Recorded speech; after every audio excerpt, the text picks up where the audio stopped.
Welcome to Shahnameh, Book of Kings. Today we continue with the tale of the Reign of Yazdegerd. Hormozd's other son, Farrokhzad, rode furiously to the Tigris, his eyes awash with tears. He reached Kirk and attacked the enemy with such force that not an Arab warrior remained alive there. At the same time, troops poured out of Baghdad onto the plain and joined battle, but when the dust of combat rose into the sky, the Persians were driven back. Farrokhzad retreated and made his way to the king, his armor and weapons smeared with the grime of battle. He dismounted from his horse and made his obeisance before the king, his eyes filled with bitter tears, his heart with anguish. He said, "What are you waiting for? You're putting the Persian throne at risk. Of all the royal lineage, no one remains alive but you. There's no one else who's worthy to assume the crown and the throne. You are one man, and your enemies are 100,000. How in all the world can you go on with this war? Go to the force of Narva. Their men will join you until you have an army. And then, like young Farrokhzad, you'll be able to make new plans for the future." The king listened to Farrokhzad's words and turned over the alternatives in his mind. The next day, the king sat on his throne and placed the kyanite crown on his head. He summoned an assembly of the wise, the nobility, and learned priests. He said to them, "What do you think of this proposal? What would you say the ancient precedents advise? Farrokhzad tells me to flee with an escort to the forest of Narva, saying I have followers and supporters at Amal and Sari. When our armies have grown in size, that will be the time to return and give battle. Do you agree with this suggestion?" With one voice they answered, "This is not advisable." The King of Kings replied, "I agree with you. My heart cannot go along with this idea. Am I to save my own head and abandon Persia's nobility and its mighty armies, the land itself and its throne and crown? This is neither noble nor chivalrous nor sensible. It is better that I fight with the enemy than endure such shame. A leopard-like warrior of ancient times once said, 'Never turn your back carelessly on an enemy, because this can only lead to evil days.' In the same way that the king's subjects owe him allegiance in good times and in bad, so the world's king must not abandon them to their sufferings while he flees for safety and luxury." The nobles called down blessings upon him, and they said, "This is the way of true kings. Now consider your orders and tell us what you wish of us." The king answered, "My heart is destroyed by anxieties. We will travel to Khorasan, and there restore our strength after our enemies' attacks. We have many men there, and many champions ready to fight for us. There are noblemen and Turks in the Chinese emperor's service. They will side with our cause, and I will marry a daughter of the emperor to make our alliance stronger. With their help, I will have a mighty army of both our nobility and warlike Turks. Mahuy is lord of the marches there, and he has many men with elephants and wealth. He was a lowly shepherd, a laborer in the fields, and I promoted him because he spoke well and had warlike nature. He had no status, and I made him a lord of the marches with war elephants and an army in his own territory. He's a nobody, but he owes his good fortune to my court, and learned men have said it's an ancient precept that one should be wary of those of whom have done evil, and trust in those whose generosity has lifted up to the heavens from nothingness." Farrokhzad clapped his hands together and said, "My God-fearing king, don't trust men who have a lowly nature. There's a new proverb that says, however much you try to mold a man's character, you don't have the key to change what God has made, and you won't alter what he is. May you know nothing but sovereignty and greatness." The king replied, "You're a lion in combat, but no harm can come from this attempt of mine." Night passed, and at dawn the court set out from Baghdad toward Khorasan, their hearts prepared for hardship.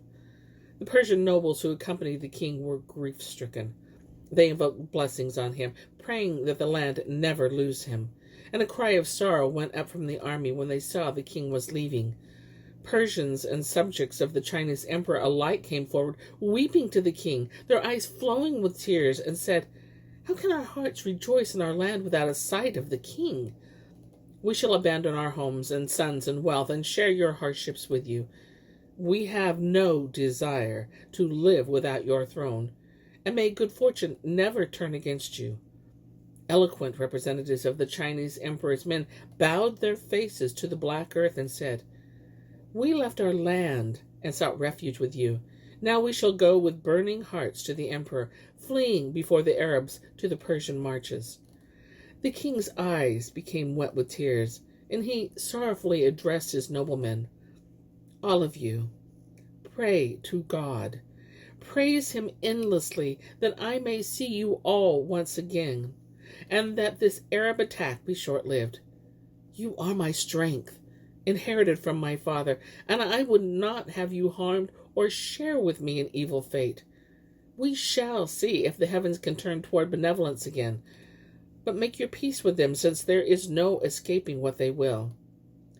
Then he spoke to the Chinese merchants and said, "Do not stay in Persia long, because the Arabs will bring harm to you and your affairs." Everyone turned away, filled with grief and anguish, weeping and lamenting. Farrokhzad, Hormozd's son, took command of the army and summoned experienced Persian warriors to serve. The king traveled, weeping in sorrow, preceded by his commander and the troops. They went stage by stage to Reign, and there rested for a while, consoling themselves with wine and music. From Reign, partly hopeful and partly despairing, they pushed on like the wind to Gorgon. From there they took the road to Bost, their faces filled with frowns, their hearts with anxieties. The king summoned an experienced scribe and vented the emotions of his heart. As he traveled toward Marv, he wrote a letter to Mahuy, the son of Suri, who was the governor there. It was a message filled with pain and bitterness, with his heart's desires and his eyes' tears. He opened the letter in the name of the Creator, the Lord of knowledge, from whom all benefits derive, who make Mars and the sun turn in the heavens, who rules over both elephants and ants, who raises the lowly as he wishes and needs no precedent for his actions. He continued, "What evil days have befallen us! Our kingdom has lost its glory. Rostam was killed on the day of battle at the hands of Saud, the son of Vakis, a man who has no country, no lineage, no knowledge, and no wealth, and grief hems us in. Now that their armies are gathered like magpies before Baghdad, summon your troops to service and prepare them for war. I shall follow this letter like the wind and come to you trusting in your probity and generosity." He chose an intelligent man capable of giving good advice as his messenger. The king had the army's drums sounded, and they pushed on from Bost and Neshapur to Tus. When Mahuy learned of their approach, he went forward to meet the king with a mighty army, all of whom were armored and bore lances. When he saw the splendor of the king's entourage with the royal banner, so many soldiers clustered about him, Mahuy quickly dismounted and acted more like a slave than a subject, going meekly forward over the hot earth, his eyes flowing with tears of humility. He kissed the earth and made his obeisance, then waited humbly before the king for a long time. Farrokhzad's heart was filled with happiness when he saw Mahuy's face and his army's rank, and he spoke with him at length. "I hand this king, descended from the Khaenid royal line, over to your protection," he said. "See that not a breath of wind is allowed to harm him. I must go to Reign, and I don't know when I shall see the royal crown again, since many others like me have been killed on the battlefield by the Arabs. There was no knight in all the world like Rostam. No wise man had ever heard of his equal, and yet he was killed by one of these crows with their black turbans, and the day of his death was a disaster for me. May God give him a place among the blessed, and that black crow a place where he'll be tormented by the lances of hell." Mahuy replied, "You are a great warrior. The king is as my own eyes and soul to me, and I accept your request that I protect him." As the king commanded, Farrokhzad set off for Reign, and soon the malevolent Mahuy forgot all thoughts of kindness. He spent his nights dreaming of the throne, and his manner and bearing changed. He pretended to be ill and neglected to serve the king as he should. There was a successful warrior named Bizhan, whose family was from Tarkan. His seat was in Samarkand, and he had many allies in the area.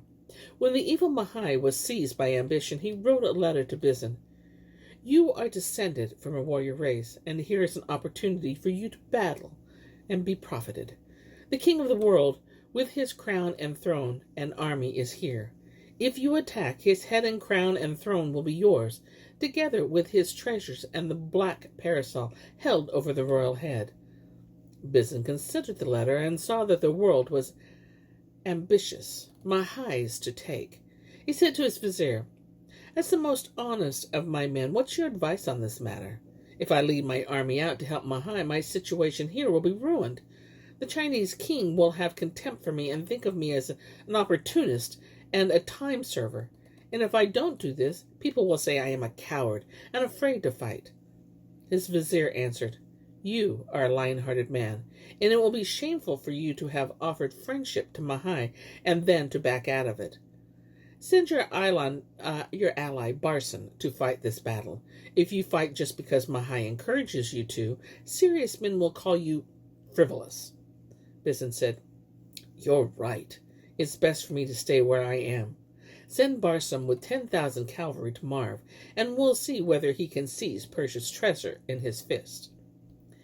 Glittering like a pheasant's feathers, the army set off with Bokhara and arrived at the city of Marv in a week. Yazdegerd had no notion of Mahuy's treachery.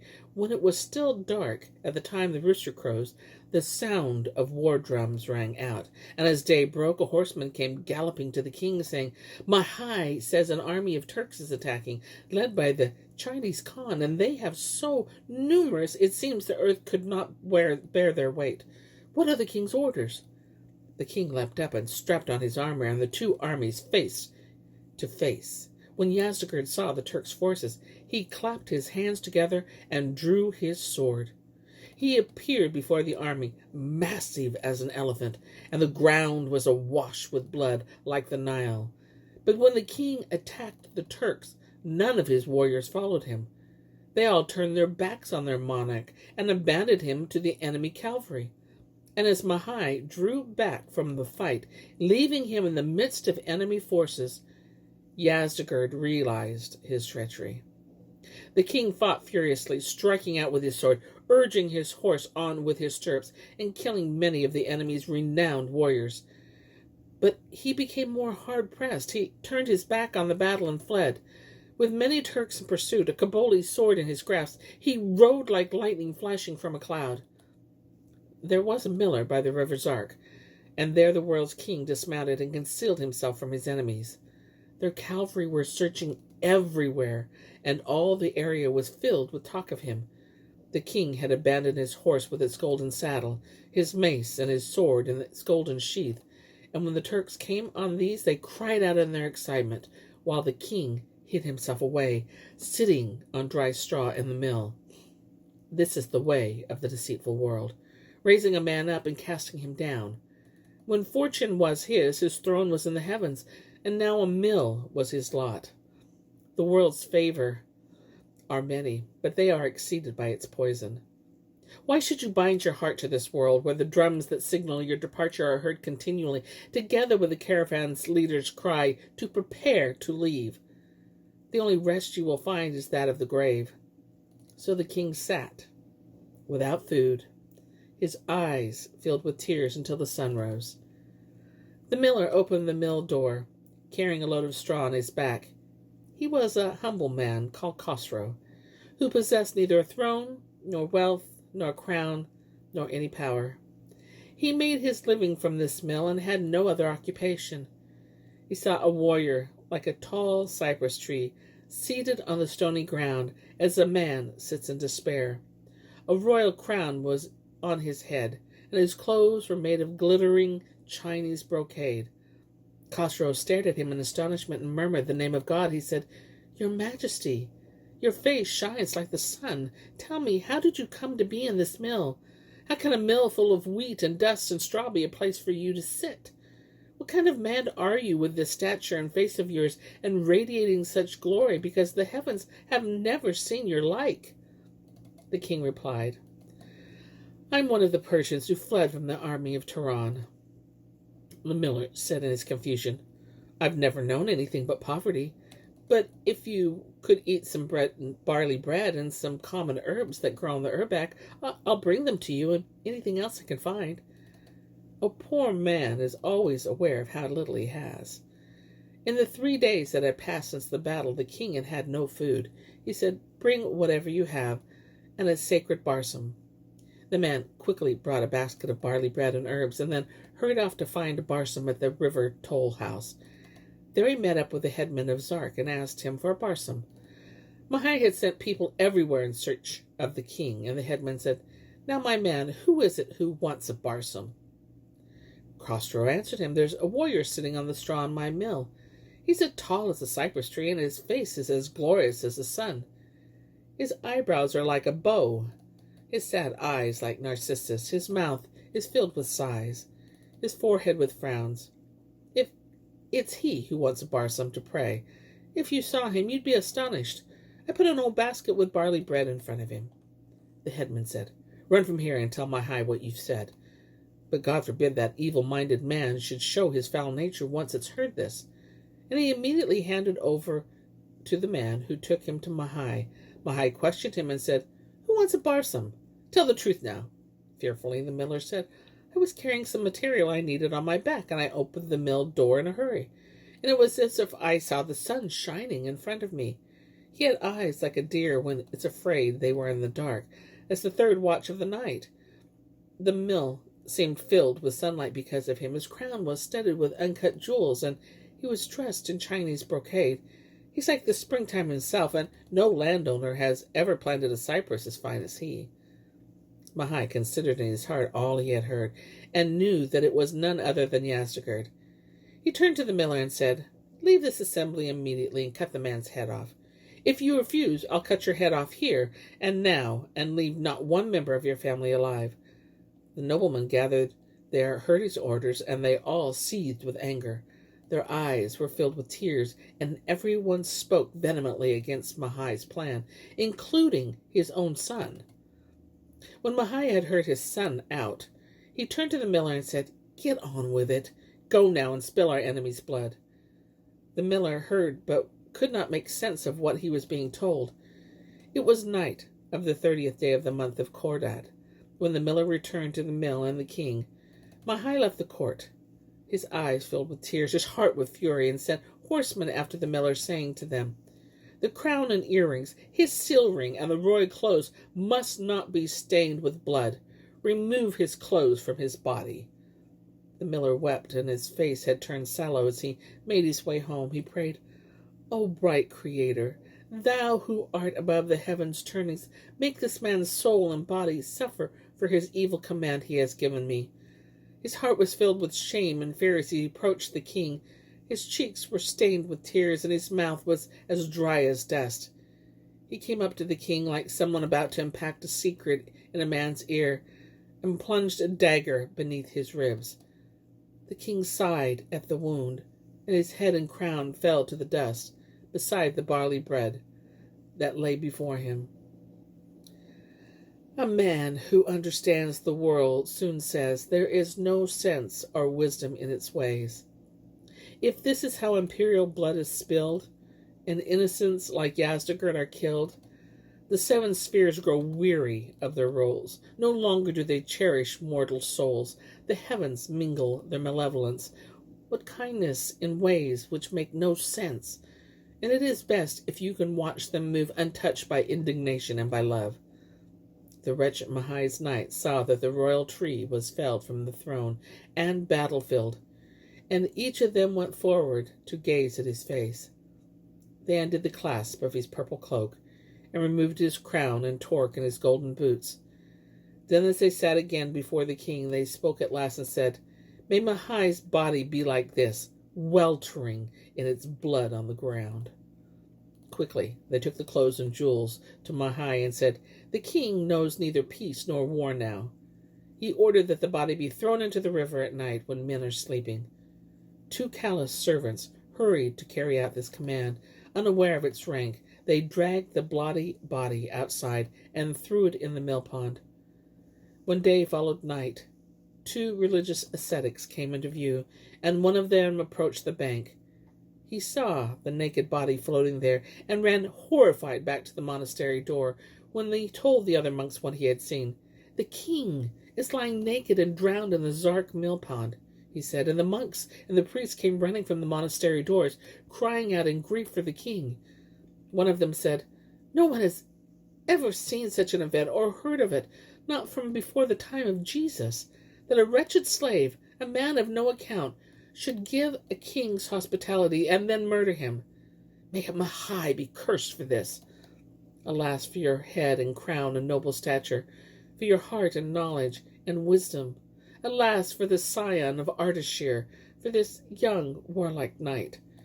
You were alive, healthy, and wise, and now you have taken news to Nush and Ravan that you, who rule the world and sought out its crown, have been killed with a dagger plunged into your liver, and have been thrown naked into a mill pond." 4 of the monks stripped off their habits and went into the water. They dragged the body of the young king, the descendant of Nush and Ravan, to dry land, and everywhere there, young and old wept as they did so. In a garden, the monks built him a tomb that towered up to the clouds. They dried the dagger wound and treated the body with unguents, pitch, camphor, and musk. Then they dressed it in yellow brocade, laid it on muslin, and placed a blue pall over it. Finally, a priest anointed the king's resting place with wine, musk, camphor, and rosewood. And here is where I end my tale for today.